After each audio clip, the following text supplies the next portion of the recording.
Salam Aquaris, lanjut ke part 39 ya. Jadi makin banyak nih yang kita bahas ya tiap kali. Sayang sih ya, belum sempat dibuatin daftar isinya ya. Mulai dari yang video pertama gitu sampai yang sekarang. Ya mungkin kelihatan di situ. Kalau satu video kita bahas 10 topik aja ya, ini udah video yang ke-39, ya mungkin berarti kita udah bincang-bincang sampai 400-an topik kali ya. Seru juga sih ya. Oke lah, biar cepet ya, kita langsung aja ya. Kita mulai seperti biasa. Kita lihat pertanyaan pertama dari BA Onyx Update. Mbak Onyx Update. Hello Ko, izin tanya, kalau air dari AC, apakah bisa digunakan dan bisa bermanfaat untuk ikan tawar? Oke, Onyx ya. Ini pernah ditanyakan sebenarnya. Saya lupa lah di video keberapa ya. Intinya, boleh tidaknya digunakan itu tergantung dari situasi dan kondisi AC yang kamu gunakan. Misal, di ruang kerja gitu ya. Orang-orangnya yang suka ngerokok misalnya. Ini kan jelas air AC yang dihasilkan juga nanti nggak bagus kualitasnya gitu ya. Atau kalau AC-nya jarang diservis gitu ya, biasanya kan nanti di selang-selang pembuangan air tuh suka kayak ada lendir jamur-jamur gitu.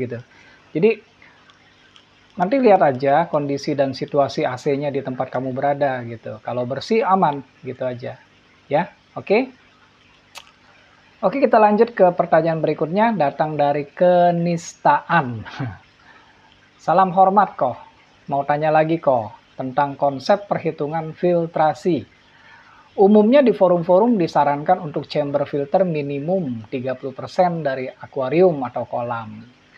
Kalau acuannya hanya 30%, bukannya beda jauh SSA-nya kalau diisi full bioball dibandingkan dengan full batu apung, main rugby, etc. ya, etc. Pertanyaannya adalah, acuan yang tepat untuk filtrasi itu SSA atau volume chamber kok? Kalau acuannya SSA, cara hitungnya bagaimana kok untuk volume akuarium tertentu? Apakah ada standar sekian meter persegi per meter kubik SSA? Bisa cover berapa liter air gitu kok? Adakah tabel SSA, OSA terbaru untuk media-media filter saat ini kok? Terima kasih Ko Vincent yang baik hati, semoga ada waktu menjawab. Salam dari Banyuwangi. Oh alah, rupanya dari Banyuwangi. Ya, oke. Salam balik juga ya dari Jakarta ya. Di video-video sebelumnya juga ada sih rekan-rekan akuaris kita yang dari Banyuwangi ya. Cuma saya agak lupa nama-namanya ya. Oke ya, selamat bergabung dengan channel ini ya. Mengenai pertanyaannya, intinya adalah kerancuan nih standar mengenai standarnya ya dalam sistem filtrasi. Karena ada SSA yang sebenarnya berperan di dalamnya juga gitu. Jadi apakah 30% itu sangat patokan banget gitu atau sebenarnya bagaimana gitu ya. Oke. Dua hal yang dibicarakan di sini sebenarnya punya dua konsep yang berbeda, ya. Tapi punya tujuan yang sama. Jadi sama-sama untuk mengolah limbah kotoran yang ada, ya. Kita sebut saja tadi kan jadi ada dua gitu ya. Tadi yang 30% itu kita bilang aja space gitu, yang satunya lagi kan SSA gitu ya. Oke, kita kupas ya satu persatu ya. Pertama, standar 30% itu adalah minimal ya. Harus diingat itu minimal, bukan angka mutlak. Jadi kalau dibikin lebih besar, pastinya akan lebih bagus. Misalnya 50% gitu, 60% dan lain-lain ya. Tapi kalau dibuat lebih kecil dari 30%, ya jelas akan lebih buruk gitu nantinya ya. Lalu yang kedua, space minimal 30% ini sebenarnya lahirnya kan ya kita akui lah itu di teknologi yang zaman dulu gitu ya, dimana ya pada saat itu kelas-kelasnya yang paling bagus yang namanya media filter saat itu ya kelas-kelas bioball yang SSA-nya kecil gitu ya. Nah, dalam masa itu menyediakan tempat seluas 30% untuk mengolah limbah yang terkandung di dalam air dengan media biobol sudah dibuktikan mampu ya. Jadi ikannya bisa hidup dengan sehat gitu. Jadi di sini kita bisa lihat dengan jelas antara space sama media, keduanya sama-sama dikonsepkan untuk mampu menghandle bioload gitu ya, atau limbah-limbah yang terkandung di dalam air gitu. Nah, cuma satu hal yang orang nggak mau fleksibel dengan angka-angka pada space dan SSA ya, bahwa orang itu tidak menyadari ikan yang dipeliharanya kan akan bertambah besar dari hari ke hari. Makin bertambah besar kan ikannya gitu. Kalau makin besar, kebutuhan makannya juga kan makin banyak, ya kan? Otomatis bioload-nya atau jumlah limbahnya juga tentunya kan akan bertambah. Nah, lalu semua orang tuh semua orang nih ya kecenderungannya kalau pelihara ikan, kecenderungannya apa? Nambah ikan. Jadi mulai nabrak sendiri angka limit perhitungan gitu, jumlah ikan yang sesuai gitu kan. Bahkan mulai semau-maunya aja, semau artinya dia aja, nggak peduli lagi gitu dengan masalah overpopulation kayak gitu. Udah ikannya makin besar, jumlah ikannya yang dipelihara juga makin nambah gitu. Coba kalau dari awal gitu, anggap space chambernya itu dari awal cuma dibikin 10-20% aja gitu. Dengan media SSA yang tinggi ya. Kalau menambah jumlah ikan kan dalam waktu singkat ya bisa dilakukan. Tapi kalau upgrade space chamber dari 10-20% ini baru mulai mau digedein minimal 30%. Mana bisa secepat itu? Bakal butuh waktu yang paling cepat berapa hari gitu kan, beberapa hari gitu. Atau oke lah kalau dia bilang bisa diganti medianya dengan SSA yang lebih tinggi. Ini juga butuh waktu paling cepat berapa hari. Ya, mesti beli dulu, keluarin dulu gitu ya. Jadi saat bangun konsep untuk membuat kolam atau mulai sebuah akuarium gitu, esensinya tuh harus ditekankan untuk masa panjang nanti gitu, bukan dalam waktu singkat ya. Belum lagi ada konsekuensi ganti air gitu yang makin lama makin diulur-ulur dulu biasanya. Entah karena faktor biaya atau ya mungkin faktor keterbatasan sumber air yang bagus gitu. Jadi harus dikembalikan ke esensi dari hobi ini dulu gitu ya. Tujuan utamanya dari keduanya adalah mampu memelihara air dengan baik. Jadi kita nggak bisa kita aduin gitu atau kita bentrokin antara space 30% dengan SSA. Nggak bisa begitu ya. Kecuali kita siap hadapi semuanya nanti di kemudian hari gitu. Baik secara mental, biaya, waktu ya. Anggaplah kita punya uang sangat banyak gitu. Dan nggak keberatan dengan konsekuensi tiga yang tadi yang kita sebutkan tadi. Mental, biaya, sama waktu. Ya. Paling cuma biaya aja nggak masalah. Kan kita punya uang gitu. Sisanya tetap perlu waktu buat upgrade. Ya. Mental kita juga mungkin akan jatuh saat lihat ikan-ikannya mulai stres saat proses upgrade dilakukan. Jadi menurut saya nggak sebanding ya. Jadi kalau kita kembali ke pertanyaannya yang ini nih, acuan yang tepat untuk filtrasi itu SSA atau volume chamber kok. Ya, makanya jelas kedua ini nggak bisa dipisahkan ya. Misal bikin volume chambernya 100% lah gitu, segede kolamnya. Tapi medianya pakainya yang SSA-nya kecil. Ya koloni bakterinya yang hidup di situ juga nggak sebanyak space yang udah 100% yang dibikinin, ya kan? Orang medianya juga nggak bagus gitu. Mau tinggal di mana bakterinya? Kebanyakan ya pada lewat lagi gitu. Atau dibalik, volume chambernya cuma 10%, medianya pakai SSA yang tinggi banget. Akhirnya cepat mampet. Tiap beberapa hari perlu dibersihin mungkin chambernya. Karena mungkin udah berasa baunya, bau sebentaran aja udah nggak enak gitu ya, sebentaran udah bau gitu. Kan nggak ada yang mau juga gitu. Jadi nggak bisa lah itu kita aduin ya antara 30% dengan SSA. Karena keduanya saling menunjang. Keduanya harus ada konsekuensi dan punya bagiannya masing-masing. Oke. Lalu untuk pertanyaan selanjutnya. Kalau acuannya SSA, cara hitungnya bagaimana kok untuk volume akuarium tertentu?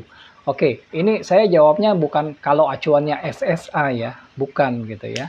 Tapi memang untuk SSA itu ada perhitungannya gitu ya. Jadi harapan saya waktu nanya seperti ini harus sadar nih dengan apa yang ditanyakan. Benar-benar harus mengerti tentang apa yang ditanya gitu ya. Soalnya kan baru kemarin ya, baru kemarin di video yang sebelumnya dari yang sekarang ini, saya ingatkan bahwa angka SSA media yang kamu beli itu baru tercapai kalau jumlah medianya udah sebanyak 1 meter kubik ya. Jadi buat yang belum ya, buat yang belum jelas nih ya, harap nonton dulu ya video yang saya maksudkan tadi gitu. Kalau enggak, kayaknya nggak bakal bisa ngikutin diskusi kita nih untuk topik yang satu ini. Menurut saya ini pertanyaannya agak berat ya, jadi harus pelan-pelan dan harus jelas gitu ya. Nah, biasanya kan orang juga nggak punya bener-bener ya chamber 1 meter kubik ini, terus diisi media bio semuanya gitu.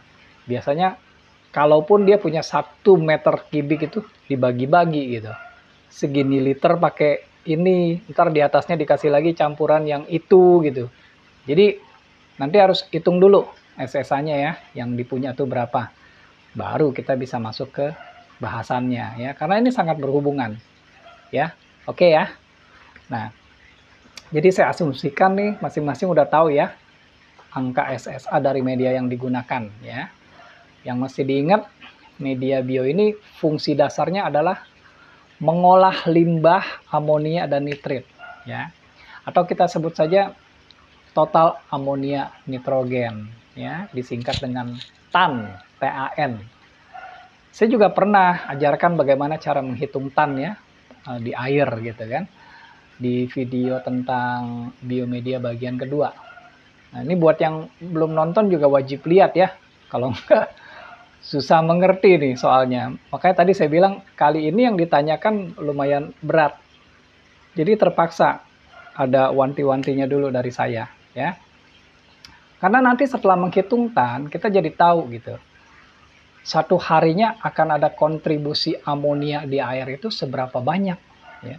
Berapa miligram per liter gitu atau berapa ppm sama aja. Nah, dari situ baru kita mulai bisa mentargetkan harus pakai SSA berapa gitu. Kalau udah tahu harus pakai SSA berapa, baru kita bisa pilih medianya mau pakai yang mana. Kan udah ketahuan berarti SSA-nya harus segini nih. Cari deh tuh medianya apa, yang SSA-nya berapa supaya bisa segini berapa banyak. Hubungannya begitu ya. Nah, yang penting SSA-nya ya pokoknya ya. Oke. Medianya kan boleh media yang mana aja nanti ya. Oke. Sampai di sini masih tetap bisa ikutin kan ya. Saya udah pelan-pelan nih soalnya. Oke, dan seperti biasa ya biar gampang, dari tadi tuh saya mikirin gitu. Saya lagi rencana sebaiknya kita pakai contoh biar lebih mudah ya dalam perhitungan gitu. Nanti angka-angka variabelnya saya singkat jadi satu konstanta aja yang mewakili gitu ya. Yang ini nih ya. Nah, ini konstantanya saya jadiin konstanta aja. Ini biasanya dijadiin dasarnya 0,092 gitu. Oke. Ya, kita mulai ya dari yang paling awal. Dan ini angka-angkanya saya asumsi juga ya. Kan tiap orang beda-beda gitu kasusnya ya. Jadi angka-angkanya yang saya pakai cuman buat mempermudah kita dalam berhitung aja ya. Oke, kita mulai. Misalkan saya kasih makan ikan koi saya di kolam itu sekali makan 1 kilo deh, 1 kilogram ya. Terus kualitas pakan yang proteinnya tuh kandungannya sekitar 45% gitu. Nah, nanti kan setelah pemberian makan, maka sebentar kemudian akan ada kontribusi amonia ya. Nah, kita hitung nih TAN-nya ya, total amonia nitrogennya. Yaitu kan berarti 1 kilo dikali 45%, 0,45 ya kan? Dikali konstanta yang 0,092 itu yang tadi saya bilang ya. Nah, oke. Ini bentar saya hitung dulu. Nah, ini dapatnya 0,0414 kg ya. Atau kalau dalam gram itu kali 1000, berarti 41,4 gram. Jadi habis kasih makan 1 kilo, bakal ada sumbangan amonia di kolam sebanyak 41,4 gram kan? Ya. Nah, standarnya SSA itu sekitar 100 meter persegi itu mampu handle sekitar 40 gram amonia. Ya, dalam waktu 1 hari. Ya. Nah, ini tadi kan 41,4 gram, kurang lebih mendekati lah ya dengan 40 ya. Jadi kita anggap sama aja lah, biar gampang nih ya. Sekali lagi buat gampang buat perhitungannya gitu ya. Jadi nggak usah protes ada faktor error rate. Kalau error rate sih otomatis nambah terus gitu. Orang ini aja kita buletin ya. Nah, maksud saya gini, yang penting saya sampaikan di sini prinsip perhitungannya aja. Kalau angka-angkanya nanti silakan disesuaikan dengan kasus kalian masing-masing. Kan juga pada beda-beda. Mungkin kan nggak mungkin 1 kilo gitu nasi ininya. Terus proteinnya berapa juga kan saya nggak tahu. Yang penting prinsipnya, cara ngitungnya saya ajarkan kayak gini gitu ya, biar jelas gitu. Nah, kita kembali ya ke pernyataan yang tadi terakhir. Bahwa 40 gram amonia ini mampu ditangani oleh media bio dengan SSA 100 meter persegi ya dalam waktu 1 hari ya. 1 hari kan terlalu lama. Orang standar kadar amonia aja kalau bisa itu kan 0. Kadar amonia 1 miligram per liter aja udah wajib waspada, apalagi ini ada sumbangan 40 gram. Masa seharian baru netral ya. Maka perlu ada yang menanganinya setiap jam gitu. Nah, karena SSA-nya tadi kan 100 meter persegi ya tadi ya. 40 gram amonia dalam 1 hari baru aman alias 0 gitu. Maka 1 hari itu kan 24 jam ya. Nah, dalam 1 hari itu maka perlu SSA-nya sebesar 24 kali 100 meter persegi. Oke? Jadi butuhnya 2400 ya, kalau dikali ya, 2400 meter persegi. Nah, cuma 2400 meter persegi ini otomatis kalau kondisinya sangat ideal gitu. Misalnya pH-nya menunjang buat si bakterinya supaya bekerjanya sangat performanya bagus. Suhunya juga gitu kan. Terus cahayanya juga minim cahaya ya gitu. Jadi faktor-faktornya banyak yang menunjang supaya si bakteri performanya bagus dalam bekerja ya. Nah, untuk bisa mencapai perfect sempurna kayak gitu kan biasanya nggak bisa juga kita bisa dapetin semuanya. Jadi kita anggap faktor efisiensinya cuma 50%-nya aja ya, cuma 50% lah kita punya misalnya gitu. Maka kebutuhannya 2400 meter tadi ya, 2400 meter persegi tadi jadi meningkat lagi kan efisiensinya cuma 50% ya. Meningkatnya jadi berapa? Jadinya 2400 meter persegi dibagi 50%. Kalau dibagi 50% atau dibagi setengah maka dikali ya hasilnya kan. 2400 berarti dikali 2, 4800. 4800 meter persegi. Nah, udah dapat nih angkanya ya. Berarti kita butuh media yang SSA-nya 4800 meter persegi. Silahkan deh mulai dicari. Mau pakai media bio apa dan berapa banyak gitu. Pokoknya yang dibutuhkan adalah angka terakhirnya adalah 4800 meter persegi aja. Misal ya, kalau misalnya saya mau pakai Bacteria house-nya si Lotus Root tuh, dia kan bagus. Dia tuh satunya aja SSA-nya ya, persatuan SSA-nya tuh 500 meter persegi. Jadi kalau kita beli 10 dapat 5000 kan, 5000 meter persegi. Tadi butuhnya 4800, ini sudah di atasnya, udah cukup. Pokoknya tinggal hitung nanti mau beli medianya apa gitu, SSA-nya berapa, tinggal dikali atau dibagi dengan kebutuhan pengolahan amonia per harinya aja. Gitu. Oke? Jelas ya? Tahu nih saya ragu. Jelas nggak? Oke, pertanyaan kedua. Apakah ada standar sekian meter persegi per meter kubik SSA bisa cover berapa liter air gitu kok? Nah, ini jadi udah nggak perlu lagi ya pertanyaannya, karena acuannya kita bukan mengcover berapa liter gitu ya, tapi mengcover berapa banyak amonia yang terdapat di dalam air gitu. Jadi harus selalu diingat gitu ya. Media bio itu urusannya dengan amonia, bukan jumlah airnya. Oke. Lalu pertanyaan lainnya, adakah tabel SSA OSA terbaru untuk media-media filter saat ini kok? Ya, tadinya ada. Saya yang buat. Udah saya publish juga di YouTube gitu sebagai salah satu video konten gitu ya. Udah saya hitungin semuanya gitu. Karena yang namanya media bio itu informasinya sangat berbeda-beda, ada banyak ragamnya gitu. Kayak tadi kan si Lotus Root gitu, dia kasih informasi SSA-nya tuh dalam bentuk satuan, per piece gitu ya, per satu biji gitu. Sementara kita terbiasa dalam bentuk meter persegi per meter kubik gitu.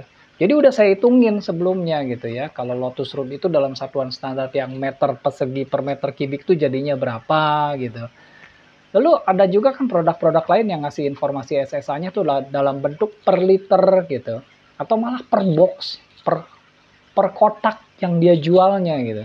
Jadi ini semua udah saya hitungin gitu. Kalau dalam bentuk standar meter persegi ke meter kubiknya gitu. Namun karena banyak yang komplain ya, banyak yang protes seolah-olah hitungannya salah, ada yang nggak matching. Jadi saya hapus saja. Karena saya nggak bisa terus-terusan menjelaskan dasar perhitungan segitu banyak barang gitu. Bosenin banget buat saya gitu. Dan kebanyakan orang nggak mau ngerti. Dia tetap mempertahankan juga perhitungannya dia. Ya udah. Jadi saya juga nggak mau banyak buang waktu buat berdebat. Ya. Perdebatan itu tanpa akhir saya anggap gitu. Anggap aja saya mengalah dan mereka benar. Selesai. Ya kan? Kan nggak dapat hadiah apa-apa juga loh. Menang kalah. Jadi ya udah. Kamu cari aja di sumber yang lain ya. Mungkin ada juga orang yang sempat luangkan waktu kayak saya gitu, bikin-bikin kayak gitu. Ya, oke? Oke, kita lanjutkan ya. Pagi-pagi udah berat nih topik pembicaraan. Hitung-hitungan. Kita lihat pertanyaan-pertanyaan berikutnya ya. Datang dari Aru Apache. Halo, Ko. Cerita pasal heater untuk ikan. 1. Cara guna. 2. Cara pilih word heater. Terima kasih. Oh, ini udah ada yang bantu respon dari kenistaan. Yuk kita lihat responnya. Sudah dijawab di chapter berapa saya lupa. Kalau nggak salah 1 watt mewakili 1 liter air. Ya benar. Udah pernah saya ulas dulu ya mengenai heater ya. Saya juga lupa di video yang mana. Akuarium saya 250 liter, tapi hanya pakai heater 100 watt. Hangatnya lama banget. Akhirnya saya akalin. Air kolam saya campur air hangat. Ditimba, terus saya masukin lagi. Kalau lampu heaternya mati, artinya suhu sudah tercapai atau kelebihan. Jadi fungsi heater saat hidup hanya jaga atau naikin suhu dikit, supaya tercapai targetnya. Kalau pingin akurat, pasang termometer air, biar akurat kan. Ya bener ya. Apa yang direspon sama kenistaan, udah bener ya. Makasih ya kenistaan ya. Anda ternyata jauh dari yang namanya yang mengandung nista itu. Anda ternyata orang yang baik yang suka saling membantu sesama ya. Saya ucapkan terima kasih ya sudah bantu-bantu saya. Saat saya belum sempat merespon ya. Saya paling cuma tambahin aja. Jadi kalau mau beli heater, usahakan beli yang stainless, jangan yang kaca gitu, untuk antisipasi pecah atau bocor ya. Gitu aja. Oke, kita lanjutkan lagi. Kita ke Saputra Indra. Hitung berapa koi kedalaman nggak dihitung kok? Enggak, Indra ya. Kamu ingat nggak rumusnya? Kan ada konstanta 150 tuh di akhir formula, ya kan? Itu mewakili 2 hal itu sebetulnya, ya. Hal yang pertama itu adalah panjang maksimal, size maksimal gitu, hingga hari ini gitu. Jadi dianggap maksimal tercapai oleh ukuran si ikan koi, ya. Jadi di atas 150 cm itu rasanya udah nggak mungkin, ya. Jadi yang masih dianggap mungkin sampai hari ini ikan koinya itu bisa mencapai 150, walaupun jarang banget, 120 aja udah susah, tapi mungkin masih bisa. Tapi kalau di atas 150 kayaknya udah nggak mungkin. Itu hal yang pertama. Lalu hal yang kedua itu adalah kedalaman kolam, ya. Jadi umumnya memang nggak ada orang ya, atau sangat jarang gitu orang tuh membuat kolam koi itu dengan kedalaman sampai 1,5 meter atau 150 cm gitu. Jadi makanya 150 adalah konstanta yang sudah memperhitungkan kedalaman kolam koi juga sebenarnya ya. Oke. Oke deh. Mari kita lanjut lagi ya. Kita ke pertanyaan berikutnya dari Cleon. Nanya lagi Om Vincent. Hehehe. Kabar duka loh. Ikan arwana saya baru aja meninggal karena keteledoran saya. Waduh, turut berduka ya, Cleon ya. Ikut prihatin ya. SIP Swim in Pitch buat ikan arwananya ya. Mau pindah tank, ikan saya karantina. Posisi belum dipuasakan. Saya tinggal dan akhirnya mati karena kotorannya sendiri. Rencana pengen saya awetkan dengan resin dan katalis. Barangkali Om Vincent punya pengalaman atau cara mengawetkan binatang. Mohon arahan dan caranya Om. Takutnya nanti udah diawetkan di resin tahu-tahu busuk. Posisi ikan masih saya bekukan di freezer. Terima kasih banyak untuk Om Vincent. Mohon maaf ya Cleon ya, untuk yang satu ini saya nggak punya jawabannya ya. Saya sendiri walaupun saya sayang dengan apa yang saya pelihara, tapi kalau udah wafat ya, saya akan usahakan sebisanya. Saya merelakan kepergian mereka ya, walaupun saya tahu itu sangat berat, saya tahu ya. Saya juga dulu begitu. Perlu waktu berhari-hari ya saat ditinggalkan oleh ikan-ikan koki mutiara kesayangan saya ya, mati satu kolam. Dan itu juga gara-gara keteledoran saya gitu. Ikan koki mutiara yang bulat-bulat kayak gitu. Saya sangat sayang sekali dengan mereka. Saya sangat menyesal dan hampir tidak bisa maafkan diri saya sendiri gitu. Saya betul-betul teledor gitu. Namun akhirnya saya mengembalikannya kepada alam ya. Apa yang berasal dari alam saya relakan kembali ke pangkuannya ya. Jadi saya sama sekali belum pernah melakukan hal ini Cleon ya. Saya harap kamu juga bisa merelakan ya, biar lebih lega. Oke. Oke, kita lanjutkan lagi ke pertanyaan berikutnya dari Batavia Borobudur. Halo, good day to you Ko Vincent. Saya ada pertanyaan, gimana cara paling efektif atau bagus menghilangkan brown algae dari akuarium 20, Mas Koki dan sum filter total 650 liter? Pasaran ada produk seperti Sichem Fosguard, Rowa Fos GFO, Black Sea Nopox, dan juga banyak pilihan produk lokal algae killer, anti-algae. Di toko online seperti merek Koukai, Red Ale, Raccoon, Ezu Plus. Tetapi tidak semua menulis active ingredient dan saya kurang mengerti perbedaannya. Tolong penjelasan dan rekomendasi dari Ko Vincent. Oke. Jadi produk-produk tadi yang di pertama itu yang disebutkan kebanyakan produk buat menghilangkan fosfat gitu ya. Karena memang fosfat tuh makanan utama buat para brown algae gitu. Kalau dilihat dari yang aman ya, yang paling aman itu maka Black Sea Nopox itu berada di urutan pertama ya. Karena dia produknya tuh berbasis bio gitu ya. Ada kerjasama dengan bakterinya gitu. Jadi kandungan Black Sea Nopox ini sendiri itu sebenarnya cuma campuran karbon yang kompleks ya. Jadi produk ini kalau mau dipakai harus satu set dengan produk bakterinya ya.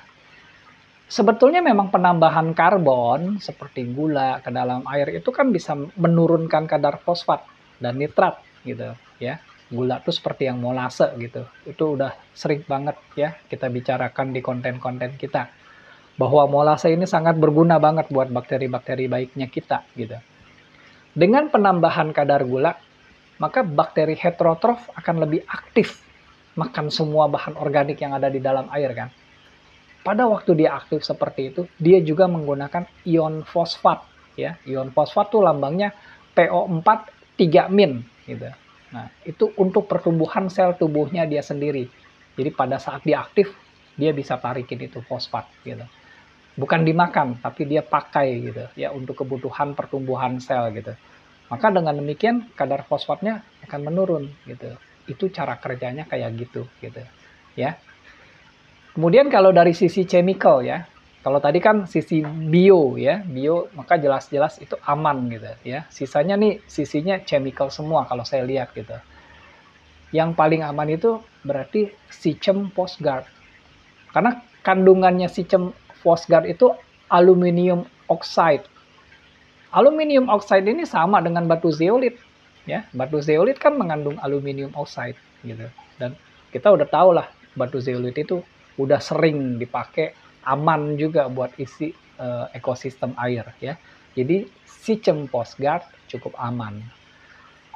Memang kalau cara kerja dia kalah cepat sama si ROWA Phos GFO itu ya. Kenapa? Karena ROWA itu menggunakan unsurnya zat besi yang dilambangkan dengan simbol Fe ya. Besi itu Fe gitu. Dia cara kerjanya paling cepat dan juga paling banyak dia penyerapan fosfatnya. Tapi ini juga cukup bahaya buat ikan. Kalau buat tanaman nggak masalah. Karena unsur besi itu biasanya dipakai oleh tanaman pada saat dia berfotosintesis, hijau daun ya, klorofil gitu. Apalagi tanaman merah ya, tanaman akuatik yang warnanya merah. Itu dia butuh Fe-nya gede gitu. Tapi kalau ikan itu bisa masalah gitu ya. Jadi kalau pakai produk ini harus benar-benar ditaati nih dosisnya nih si ROWA itu ya. Dan ini nggak boleh buat yang hobi udang hias, nggak cocok, mati aja udangnya nanti ya. Lalu kalau untuk produk lainnya tadi kan ada Koukai ya, kalau Koukai itu Koukai anti algae gitu, Red All gitu. Kalau Rekun tuh Rekun algae remover gitu, Azuplus tuh Azuplus algae away. Itu saya nggak begitu ngelirik ya produk-produk ini karena produk-produk ini lebih banyak kandungan kimianya, udah lebih dari 1 gitu. Jadi saya nggak lah, saya rasa cukup dengan 3 produk bagus tadi yang pertama di atas gitu ya. Thank you for your time and effort. Always looking forward to your new video post. Yeah, you're welcome and I really appreciate it. Oke. Oke, kita lanjut lagi ya. Kita ke Nizami. Halo Ko, salam sehat dan salam akuatik. Saya mau bertanya lagi untuk lanjutan dari pertanyaan kemarin. Saya memiliki beberapa pertanyaan lagi. Di antaranya, 1. Untuk bakteri starter bubuk, berapa kali harus ditambahkan dalam seminggu ke dalam filter yang sudah ada ikan? Top up ya maksudnya ya. Jadi sering tidaknya ditambahkan ke dalam akuarium ya, yang udah running gitu, itu harus disesuaikan dengan kadar amonia yang terdeteksi. Kalau seminggu aja kadar amonianya udah tinggi, ini kan menunjukkan amonianya tidak tertangani dengan baik ya. Sebabnya bisa macam-macam gitu. Ikannya kebanyakan atau kasih makannya kebanyakan gitu. Filtrasinya mungkin kurang bagus ya. Ganti air berkalanya mungkin kurang teratur gitu ya.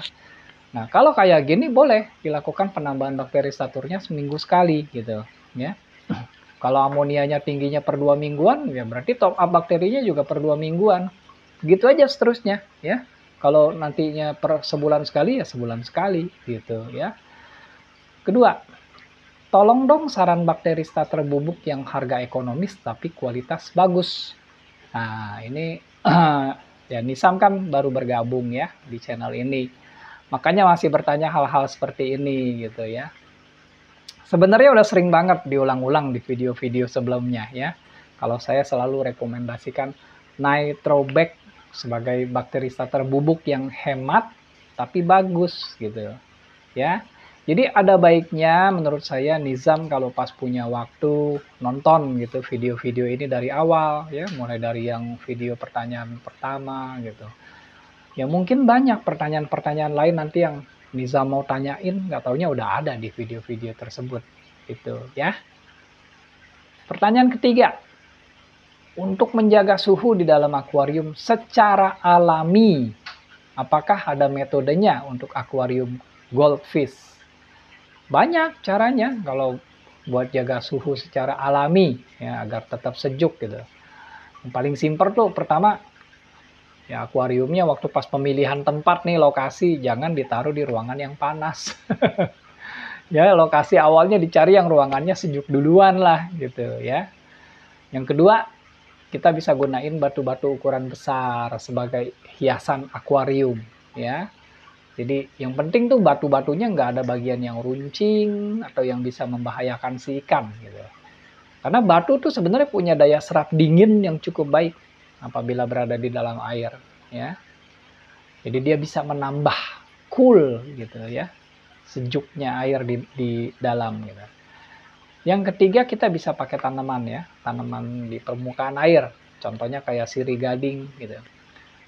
Sirih gading atau tanaman-tanaman begini kan biasanya daunnya tebal. Jadi dia mampu nyerap air di permukaan terus dia menguapkan melalui daun-daunnya gitu ya. Jadi bagian dari air yang lebih hangat itu biasanya berada di atas permukaan air ya, bukan di dasar gitu. Jadi penggunaan tanaman tuh sangat membantu. Lalu bisa juga dipertimbangkan untuk meletakkan lampu itu supaya lebih tinggi dari permukaan air. Jadi panasnya lampu tuh nggak terlalu langsung kena kontak ke permukaan air gitu ya. Dan yang terakhir itu alas, pakai alas. Akuariumnya dikasih alas, bisa pakai busa hati ya, bisa pakai styrofoam gitu. Karena busa hati sama styrofoam itu insulator yang bagus gitu. Jadi hawa panasnya itu nggak mudah merambat ke akuarium ya. Pertanyaan keempat. Dan yang terakhir, apakah aman kita water change 50% tiap hari? Waduh. Ikan koki ya, walaupun termasuk ikan yang cukup kuat ya. Walaupun kita lakukan water change sampai 100% aja, mereka tuh tetap kuat gitu ya. Tapi hal ini sama sekali nggak baik buat jangka panjang ya. Jadi sama aja antara water change dalam jumlah banyak gitu, 100% tadi atau dengan water change yang 50% tapi sering gitu, apalagi tiap hari. Perubahan parameternya tuh terlalu cepat gitu ya. Kalau memang mau sering water change sampai 50% tiap hari, yang bagus pakai metodenya dripping ya. Ini jauh lebih aman. Prosentasenya kan nanti bisa disesuaikan mau berapa persen. Jadi drippingnya semenit bisa berapa gitu. Tinggal diatur gitu.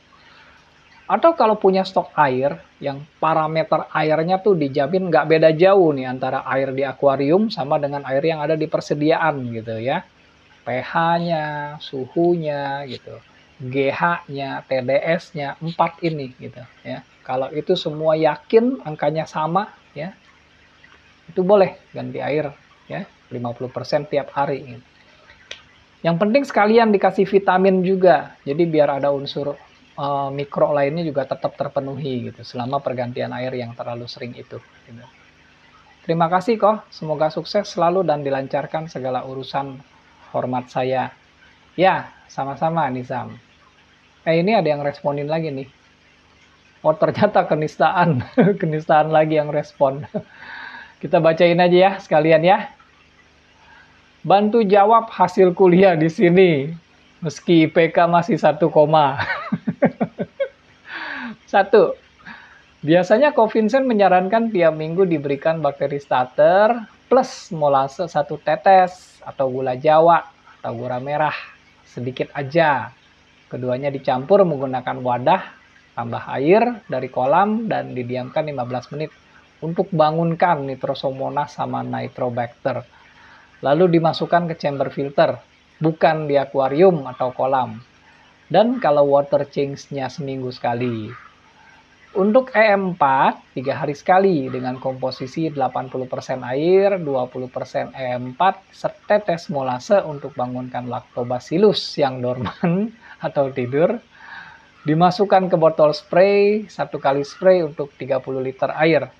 Ditambah setetes molase lagi kalau larutan nggak habis selama sebulan. 2. Ko Vincent menyarankan Nitrobac. Tapi saya sudah pakai dan coba 4 merek bakteri bubuk lain. Hehehe. Dan hasilnya lebih bagus Nitrobac. Nggak menggumpal kayak yang lain dan beningnya cepat. 3. Kuliah saya belum sampai situ. Maafkan. Ya udah nggak apa-apa, Kak. Udah saya jawabin juga kok tadi ya.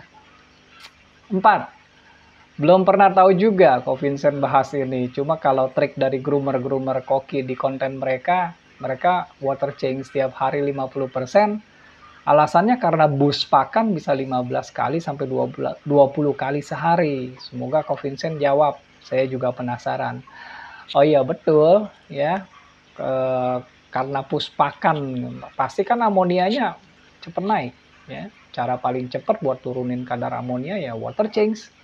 Tapi dengan syarat seperti itu ya, pastikan parameternya aman gitu. Suhu, pH, GH, TDS ya.